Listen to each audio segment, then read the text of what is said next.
기독교가 세계적인 종교가 되는데 가장 기여했던 사람은 사도 바울이라는 사람이라고 할 수 있죠. 그는 신약성경 13권을 기록해서 기독교 진리를 완성하는 데 공헌했습니다.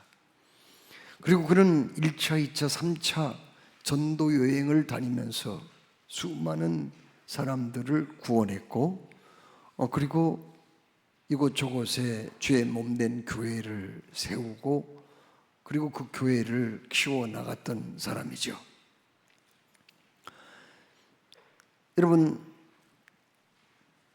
그가 그러면 1차 선도 여행은 어디로 갔죠? 지중해 많은 여러 섬들을 다녔습니다. 그리고 그는 소아시아에 올라와 가지고 소아시아의 비시디아 안디옥 그리고 이고니온, 루스드라, 더베 이런 데서 열심히 복음을 전파했습니다. 그리고 2차 선도 여행은 어떻게 했습니까? 그가 1차 전도 여행을 갔던 그 소아시아 지역 있잖아요. 이곳을 다시 재방문했고요. 더 나아가서 소아시아 북부와 내륙 깊숙한 곳에 들어가서 복음을 전하기를 원했어요. 그런데 그때 성령께서 그의 길을 막았습니다. 더 이상 그곳에서 전도를 못하게 만들어버린 거예요. 참 어떻게 성령께서 그럴 수가 있어요? 생명을 내어걸고 복음 전해서 영혼 구원한다는데 그걸 막았다고요. 그래서 그는 결국은 어떻게 됐나요? 그 소아시아 맨 서쪽 끝에 거기 가서 밤에 기도하다가 환상을 본 거죠. 어떤 환상이요? 거기에서 마게도냐 사람 한 사람이 나타나가지고 막 손짓하면서 빨리 와서 우리를 좀 도우라 이렇게 요청을 했습니다. 그는 그 환상을 보고 하나님께서 나로 하여금 이 소아시아에서 전도를 하기를 원하지 아니하시고 유럽 땅 마게도냐 지방에 와서 전도하기를 원하시구나 이렇게 생각하고 그는 순종해서 거기 유럽 땅 마게도냐 지방으로 떠나지요. 그래서 빌립보, 데살로니가, 아가야, 고린도 그리고 아덴 이런 지역에 가서 열심히 복음을 전합니다. 그리고는 다시금 그가 예루살렘에 돌아오는데 마지막 그러면은 그는 3차 전도 여행을 어디로 갑니까? 그동안 1차, 2차 선교 여행 때 갔던 곳을 다시 재방문해서 교회를 점검하고 그 교회의 문제를 해결하는 일에 주력을 합니다. 그리고 그는 소아시아 여러 지역을 집중적으로 돌아보며 특별히 그가 2차 선교여행 때 꼭 가고 싶었으나 그 마게도냐 환상을 보고 갈 수 없었던 곳 에베소라는 도시에 가게 된 거예요. 여러분, 에베소는 소아시아의 그 당시의 수도였거든요. 로마 제국이 그 지중해를 중심으로 한 많은 식민지를 다스리고 있었는데 그 식민지 나라 중에서 가장 큰 도시가 로마고요. 두 번째는 알렉산드리아, 세 번째가 바로 에베소였어요. 그 당시 인구가 많지 않았는데 그 당시에도 거기 에베소 인구가 한 30만 명 정도 됐다는 거예요. 거기에서 3차 선교 여행 때 가장 많은 시간을 할애했는데 그는 오늘 여기 1절 말씀에 뭐라고 말씀했어요? 바울이 윗지방으로 다녀 에베소에 와서라고 말씀하거든요. 윗지방, 에베소 그 윗지방을 가서 전도 활동을 하다가 이제 에베소로 내려오게 되었다 하는 말씀입니다. 그런데 에베소로 올 때에 그는 로마 사람들은 그 도로를 잘 닦아놓거든요. 저도 그 유럽이나 중동에 가서 로마 제국 시대에 닦아놓은 길들이, 대리석으로 깔아놓은 길들이 지금도 있는 데가 있더라고요. 그걸 보면서 야, 이 사람들 정말 모든 길은 로마로라는 그 속담도 있잖아요. 길 하나는 정말 잘 닦아놓은 사람들이다, 그렇게 느꼈는데, 오늘 여기 에베소의 윗지방으로 갔다가 에베소로 바울이 내려올 때는요, 공도, 그러니까 로마 제국이 깔아놓은 그 넓은 길을 이용하지 아니하고 험한 길, 샛길을 이용했어요. 왜 그런지 아세요? 그것은 이 공도로 오다 보면은 삥 돌아서 오기 때문에 에베소에 시간이 더 많이 걸려요. 그래서 험한 길, 어려운 길이지만은 그 사도를 통해서 거기까지 왔음을 알게 됩니다. 자, 그러면 그가 왜 그렇게 서둘러서 에베소에 왔을까요? 에베소에 대한 왜 그렇게 열정을 가지고 있었냔 말이에요. 물론 에베소 그 도시에는 많은 사람들이 살고 있었기도 하고, 그 에베소라는 곳은 그 당시에도 굉장히 문화가 발달하고, 그리고 또 그곳에는 무역이 발달한 그런 도시거든요. 거기다가 거기에는 또 우상 숭배도 많았어요.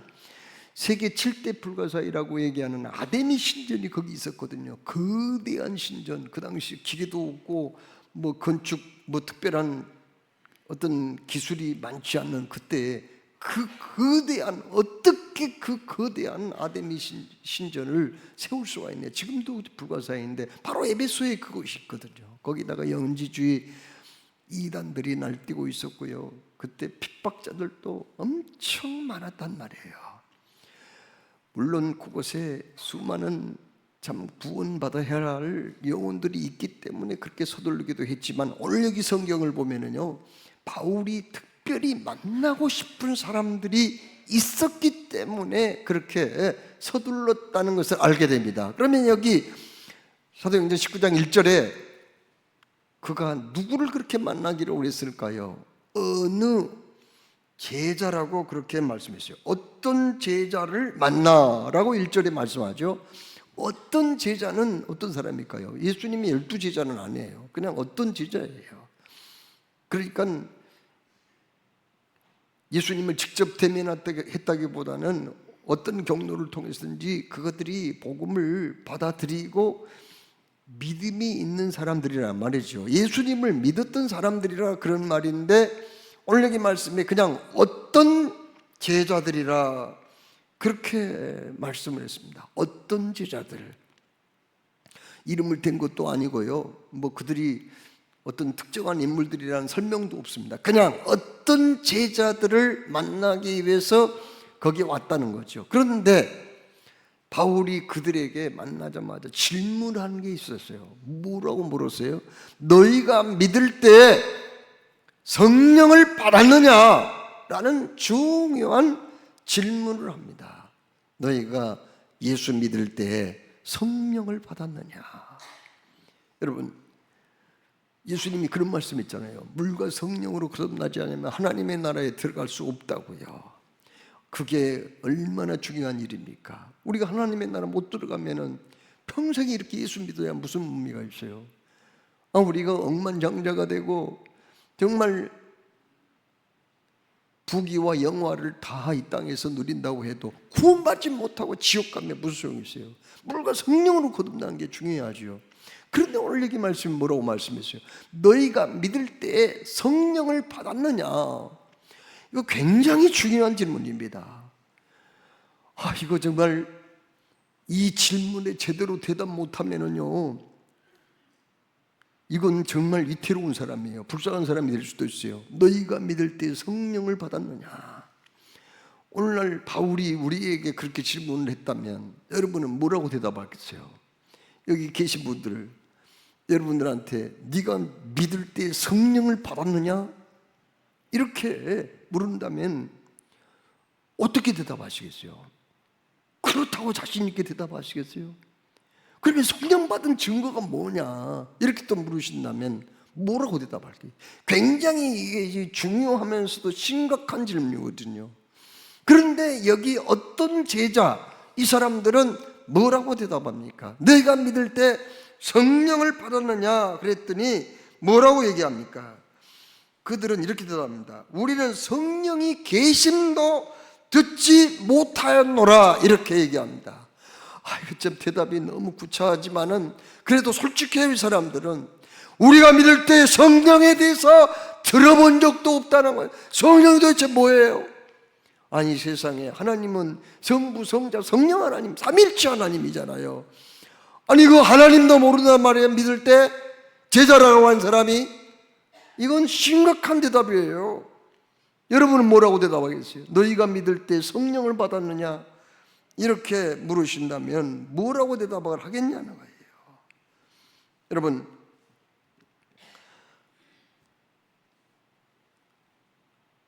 사도 바울이 그 질문을 한 다음에 두 번째 질문을 던져요. 또 뭐라고 그럽니까? 그러면 너희가 무슨 세례를 받았느냐? 또 이 질문한 거예요.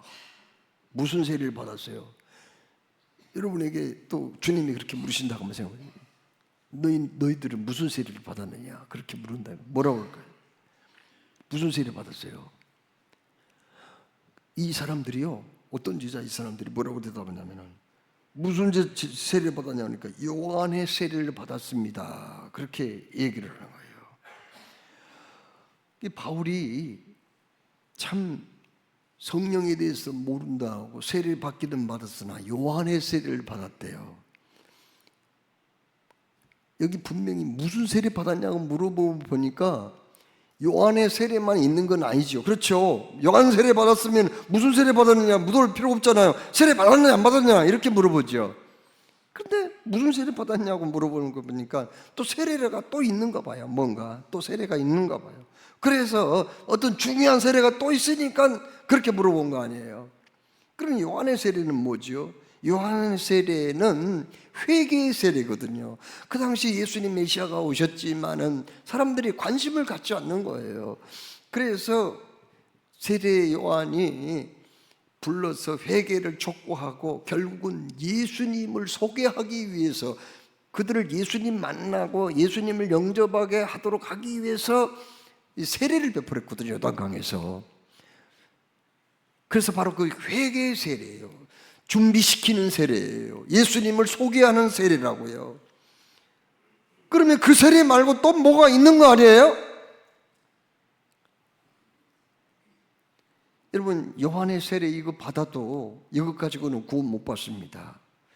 구약시대에는 죄를 지으면은 양이나 소 가지고 이 제사를 드렸거든요. 그 잡아가지고 짐승 잡아가지고 죄 지은 사람이 그 피를 제단 주에다가 뿌리고 그걸 각을 떠가지고 불로 태워서 제사를 드렸어요. 그러나 히브리서 말씀을 읽어보면은요, 그것은 그렇게 해가지고는 근본적으로 죄 용서 못 받는다는 거예요. 그것은 하나의 모형이고 그림자일 뿐이라는 거예요. 아니 도대체 그러면 왜 그런 짓을 해요? 여러분, 요한의 세례 그거 받아가지고 구원 못 받아요. 물세례 있죠. 교회에서 요즘 다음 주 이제 세례식이 있거든요. 물세례 있고요. 물세례가 있는데 물세례만 받아가지고는 구원 못 받는다는 거예요. 그거 받아봐야 100번 1000번 받아봐야 그것만 받아가지고 뭐 무슨 세례 받냔 말이에요. 자, 그러면 아니 왜 교회에서 세례식 합니까? 기독교 세례야 천주교야 칠성이지만은 우리 기독교에서는 딱 두 가지 뿐이잖아요. 세례하고 성찬 뿐이잖아요. 아니 그런데 세례까지 안 받아? 없어. 그럼 그거 구원 못 받으면 뭐 왜 그거 하냐고요. 여러분 왜 세례 받았어요? 왜 그렇게 필요 없는 것을 하는 거예요? 구원과 상관도 없는 것을. 그것 또한 구약시대에 번제단에서 재물을 태워서 죄 지은 사람이 제사하는 것처럼 그것 또한 물세례 이것 또한 하나의 모형이요 그림자예요. 자, 여러분, 사랑하고 서로를 신뢰하고 좋아하는 사람끼리 가정을 이루어서 결혼식을 합니다. 그러면 결혼식 안 한다고 부부 안 됩니까? 아니에요. 성인들은 그냥 혼인신고 하면 되는 거예요. 결혼식 안 해도 돼요. 부부 되는 데는 지장 없어요. 그런데 왜 그러면은 결혼식을 합니까? 그것은 이제 우리 두 사람은 서로 사랑합니다. 평생을 같이 하기로 했습니다. 많은 사람들에 알리고 우리를 축하해 주십시오. 축복도 해 주십시오. 그러면 거기 있는 거 아니에요.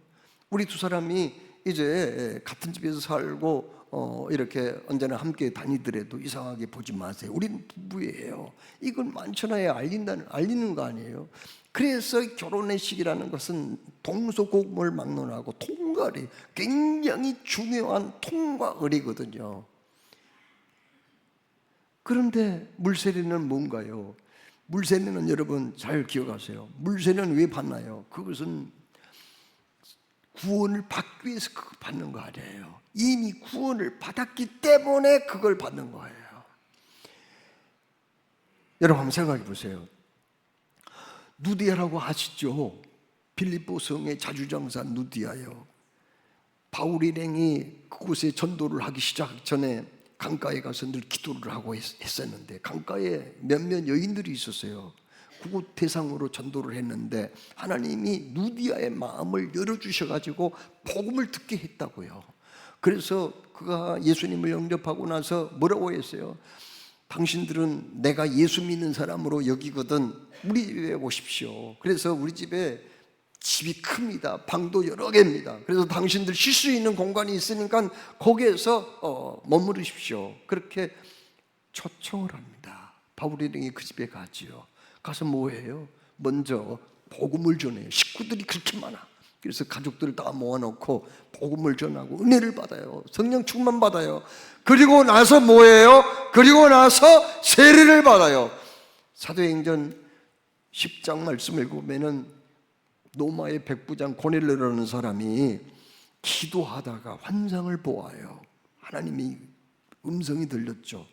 요바에 있는 너는 베드로를 빨리 초청해라. 그래서 믿음이 좋은 종 2명을 보내가지고 거기에서 멀지 않은 항구 도시인 요바의 피장이 시몬의 집에 머무르고 있는 베드로를 초청하잖아요. 그래서 말씀을 전합니다. 베드로가 뭐 별 얘기한 게 아니에요. 우리 예수님은 여러분과 나 만민의 죄를 위해서 십자가에 못 박혀 돌아가시고 3일 만에 부활하셨어요. 그 예수님 믿어야 됩니다. 지금 예수님 꼭 영접하세요. 그렇게 얘기했더니 갑자기 그때 말씀을 듣는 중에 성령께서 그곳에 임재하셨어요. 그리고는 말씀 듣다가 방언이 터지고 난리가 났습니다. 그리고는 그 다음에 물세례를 베풀었어요. 이 사람들 다 신앙 고백했거든요. 예수님 영접했거든요. 성령 세례 받았거든요. 그러니까 사실은 물세례보다는 성령 세례가 먼저 해야 돼요. 그러면 성령 세례는 누가 주는 거예요? 성령 세례는요, 여러분, 성령 세례는 바로 예수님이 준다고 그렇게 말씀하셨어요. 마가복음 1장 8절에 뭐라고 말씀했습니까? 마가복음 1장 8절에 분명히 그렇게 말씀합니다. 우리 예수님 세례 요한이 그렇게 얘기를 해요. 뭐라고요? 나는 너희에게 물로 세례를 베풀었거니와 그는 너희에게 성령으로 세례를 베푸시리라. 그러면 언제 우리가 성령 세례 받아요? 그건 다름이 아니라 바로 예수님을 내 마음 중심에 모셔드릴 때, 그렇습니다. 그때 성령께서 내 안에 들어오시게 되거든요. 여러분, 우리나라에는 한 50만 명의 무당들이 성업을 하고 있습니다. 그런데 그 무당 중에는요, 강신무당이 있고 세습무당이 있어요. 다 똑같은 무당이 아니에요. 어떤 사람이 굉장히 몸이 아팠어요. 막 그냥 뭐 어디가 어떻게 아프다고 말은 할 수 없지만은 막 그냥 몸이 깨지게 아파요. 머리가 너무 고통스러워요. 잠도 깊은 잠이 안 오는 거예요. 날 밤에도 깼다, 조금 잠들었다 깼다 10번도 더 해요. 또 가끔은 천장 보면 거기에 이상한 게 나와요. 사람의 얼굴인데 아주 젊은 사람인데 시커먼 수염을 이렇게 길게 드는 사람이 막 나타나가지고 왔다 갔다 하는 거예요. 정말 이거 몸이 너무너무 아픈데 병원에 가서 진찰을 해보면 아무 병이 없대요. 병명이 안 나온대요. 아니 아무 이상이 없는데 왜 왔느냐고 자꾸 그런다는 거예요. 견디다 못해가지고 원래 자기는 점치는 거 무슨 무당한테 가는 거 너무 그런 거 싫어했대요. 그런데 어쩔 수 없이 무당한테 한번 가봤대요. 그런데 자기가 입구에서 딱 접수를 하고 무당 얼굴을 대하지기도 전에 자기가 온 걸 다 알고 뭐라고 그러냐면은 빨리 내림구대 그러더라는 거예요. 내림구도 하라고요. 나 만날 것도 없어. 다 알고 얘기를 하더라는 거예요. 여태 그렇게 몸이 아팠던 게 6개월 동안 그렇게 몸이 아팠던 게 그게 무병이었던가 봐요. 신병. 그래가지고 기천만 원 돈을 준비해가지고 내림굿을 했어요. 3일 동안.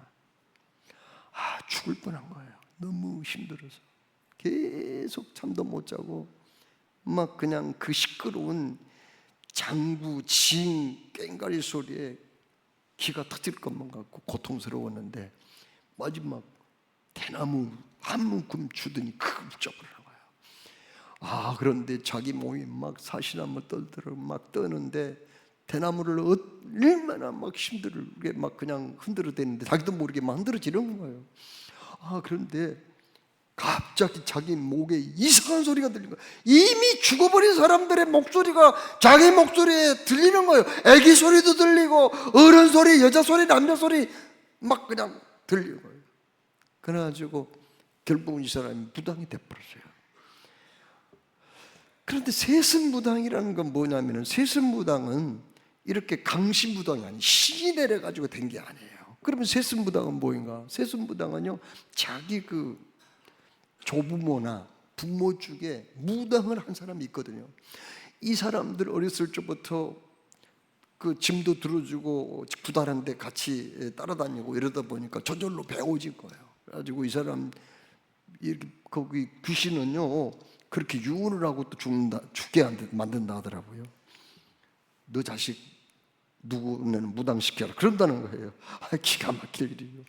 그래가지고 무당이 돼버린 사람이 있어요. 그런 사람은 그런데 강신무당이 아니기 때문에 신이 내린 사람이 아니기 때문에 작두를 탄 사람이 아니거든요. 그러니까 이 사람들은 적당하게 구슬하고 적당하게 점을 봐주고 그냥 자기 입에서 나온 대로 막 얘기해버린 데가 많대요. 자기 입에서 나온 대로 말을 해버리고 또 쇼맨십이 그렇게 많다 하더라고요. 이 사람들 웃긴 사람들이에요 아주. 그리고 돈만 챙겨가는 거예요. 그러니까 강신무당하고 세습무당은 같지 않아요. 겉으로 보면 똑같지만은 같지 않다는 거예요. 철저하게 그 세습무당은 배워가지고 하는 거예요. 구다는 방법을 복잡해야 되고 또 줌도 외워야 되고 뭐 복잡한데 그걸 다 배워가지고 하는 거예요. 그런데 참 성경 말씀을 읽어보면은 어떤 사람이 진짜 신자인가를 우리에게 말씀하세요. 하나님은요 뭐라고 말씀합니까? 여러분 하나님이 우리에게 이런 말씀하세요. 로마서 8장 9절 말씀에 만일 너희 속에 하나님의 영이 거하시면 너희가 육신에 있지 아니하고 영에 있나니 누구든지 하나님의 영이 없으면 그리스도의 사람이 아니니라. 이런 무서운 말씀이 있어요.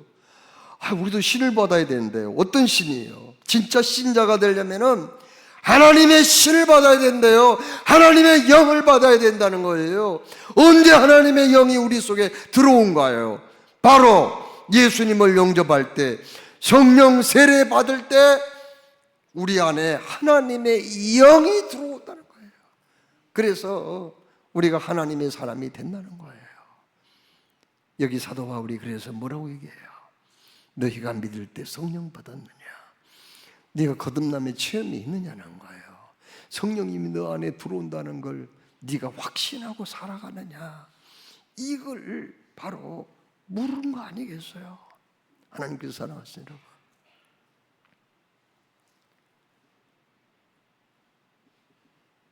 오늘 이 질문을 우리 자신에게 해볼 필요가 있다는 말이에요. 그들이 솔직하게 대답한 거예요. 우리는 요한의 세례밖에는 받은 적이 없다고. 예수님이 성령 세례를 주실 거라고 세례 요한이 얘기를 했지만 그거 우리는 듣지도 못했어요. 그냥 받은 거예요. 이렇게 얘기를 하고 있거든요. 하나님께서 오늘 우리에게 뭐라고 말씀합니까? 우리는 진정한 그리스도인이 되어야 된다는 거죠. 진정한 하나님의 사람이 되어야 된다는 거죠. 교회는 다녀도 뭐 무슨 하나님 말씀이 깨달아진 것도 없고 느껴지는 것도 없고 가슴에 뭔가 정말 그 주님을 위해서 살겠다는 그런 각오나 결심 같은 것도 서지도 않고, 기도를 해도 뭐 1분도 안 되면 그냥 끝나버리고, 하나님 말씀을 들어도 이게 깨달아지지 않고, 정말 이 세상 살아갈 때 뭔가 주님과 교통하고 또 주님의 그 어떤 감동과 영음도 느껴져야 되는데, 기도 응답도 좀 있어야 되는데, 도무지 그런 것도 없이 신앙생활을 한다면 정말 내가 성령 세례를 받은 사람인가? 하나님의 신이 내 안에 들어온 사람인가? 우리가 한 번쯤은 돌아볼 필요가 있다는 것을 오늘 하나님께서 우리에게 말씀하고 있어요. 그래서 그냥 오늘 여기 말씀에 어떤 제자들이라고 그렇게 말씀했거든요. 어떤 제자들? 이들은 확신도 없고 주님과의 만남의 경험도 신앙의 진정한 고백도 없이 그냥 교회만 왔다 갔다 하는 사람들이었다는 그런 말씀이거든요. 그러면 우리는 어떻게 해야 될까요? 여러분, 세례 요한이 증언한 예수 그리스도, 요한복음 1장 29절에 보라 세상 죄를 지고 가는 하나님의 어린 양이로다, 이 말씀의 의미를 깨닫고 우리가 정말 우리 주님에 대한 올바른 신앙 고백이 있어야 된다는 거죠. 보라 세상 죄를 지고 가는 하나님의 어린 양이로다. 구약시대 제사는 그거 모형이에요. 그림자예요. 결국은 실체는 뭐예요? 예수님이 나의 죄를 위해서 돌아가셨다고 하는 거예요. 그 양, 어린 양, 늘 번제단에서 희생됐던 그 어린 양이 누구를 얘기한 거냐고요? 예수 그리스도를 얘기한 거란 말이야. 하나님의 어린 양이로다. 그 어린 양 예수 그리스도가 십자가에 못 박혀서 내 대신 죄값을 갚아준 거예요. 옛날 노예제도가 있었을 때 노예를 해방시켜주는 방법이 하나 딱 있습니다. 어떤 사람이 노예시장에 갔더니 일가족이 팔리려고 거기 온 거예요. 주인이 팔아넘기려고 데려온 거예요. 그런데 아내, 남편, 그리고 그 아들이 하나 있었어요. 3명의 가족이, 근데 한 집으로 팔려간 게 아니라 각각 뿔뿔이 다 흩어져서 팔려가게 된 거예요. 마지막 팔려가기 직전에 그 3 가족이 붙들고 얼마나 서럽게 우는지요. 지나가는 사람이 그거 보고 너무 마음이 아팠어요. 가까이 와가지고 그 사간 사람한테 얼마에 사가냐고 물었어요. 물어봤더니 각각 10만 원씩이래요. 10만 원씩 사간대요, 한 사람당. 그래서 이 사람이 뭐라고 하는지 아세요? 그 3 사람한테 내가 100만 원 줄 테니까 팔라고, 나한테 팔라고. 10만 원 주고 여기 자리에서 샀는데 100만 원 준다고 그러니까 그냥 팔겠다고 그랬어요. 3 사람 다 샀습니다. 300만 원 주고 산 거예요. 그래서 어떻게 했어요? 한쪽에 데리고 가가지고 내가 이제 너희들을 샀으니까 너희들은 내 소유야, 내 종이야, 내 재산이야. 그 사람들한테 물려받은 노비 그 문서를 가지고 그들에게 말했어요. 이제 내가 돈 주고 샀으니까 내 종이지만 내가 풀어주겠다. 그러면서 그 노비 문서를 보는 데서 다 찢어가지고 바람에 날려버렸습니다. 그리고 이제 자유인이 되었으니 편히 가서 가족끼리 행복하게 살아라. 이렇게 놓아준 거예요. 여러분, 우리 예수님께서 뭐라고 하시는지 아세요? 그러므로 그리스도 예수 안에 있는 자들에게는 결코 정죄함이 없나니 이는 그리스도 예수 안에 있는 생명의 성령의 법이 죄와 사망의 법에서 너를 해방하였음이라. 아멘. 주님이 우리를 대신해서 값을 치러준 거예요. 몸값을 대신 죽어준 거예요. 그냥. 그래서 우리를 그냥 풀어줘 버렸어요. 해방시켜 준 거예요. 이게 실체거든요.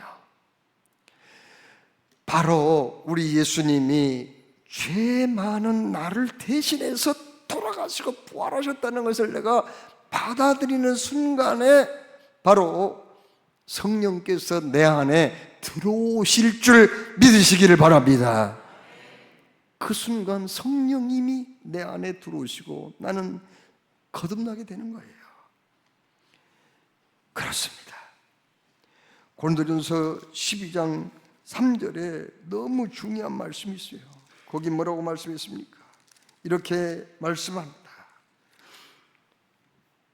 우리 주님은 성령에 대해서 말씀하시면서 그러므로 내가 너희에게 알리노니 하나님의 영으로 말하는 자는 누구든지 예수를 저주할 자라 하지 아니하고 또 성령으로 아니하고는 누구든지 예수를 주시라 할 수 없느니라. 아멘. 여러분은 성령을 받았나요? 성령 세례 받았나요? 우리가 꼭 뭐 무슨 뜨거운 불덩이에 된 것처럼 어떤 경험을 하거나 붕 내가 떠서 하늘로 올라가는 무슨 환상을 보거나 그러지 않아도요, 여기 고린도서 12장 3절을 보면 내가 성령으로 거듭났는가 안 났는가 금방 알 수 있어요. 성령 내가 너희에게 알리노니 하나님의 영 성령으로 말하는 자는 누구든지 예수를 저주할 자라. 예수님은 십자가에 못 박혀 돌아갔으니까 그건 원래는 유대인들은 저주받았다고 그렇게 얘기하거든요. 그러나 믿는 사람들은 절대로 그렇게 말하잖아요.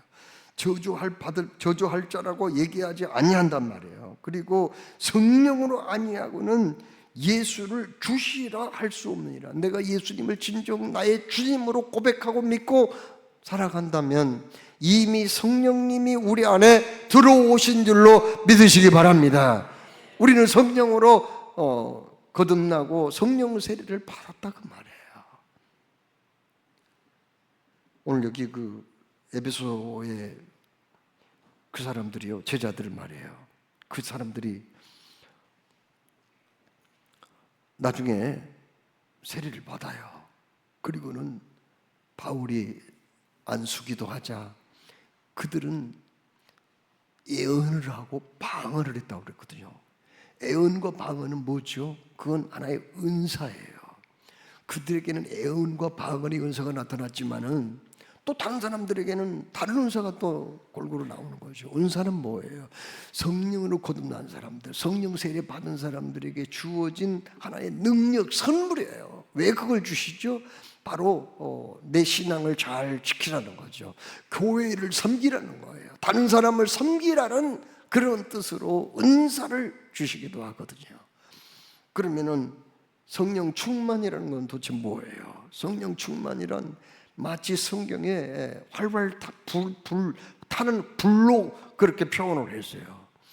우리가 정말 성령님께 순종하고 복종하고 그렇게 말씀으로 순종하고 살면은요, 성령님은 막 맹렬한 화력으로 타오르는 불같이 우리 가운데서 충만해가지고 놀라운 우리가 풍성하고 아름다운 삶을, 주께 영광 드리는 삶을 살게 됩니다. 그런데 우리가 세상 것에 눈 돌리고 죄짓고 회개도 잘 않고 그러면은요, 마치 불이 힘을 잃어가지고 점점 꺼져가는 그런 모습이에요. 그래서 마치 불이 힘을 잃어버린 것 같은 그런 표현을 하고 계세요. 성령이 우리가 조금 잘못하고 실수한다고 해서 성령이 떠나는 건 아니지만 성령이 그렇게 소멸돼 버린단 말이에요. 성령께서 강하게 역사하지 않으면은 우리의 삶은요, 마치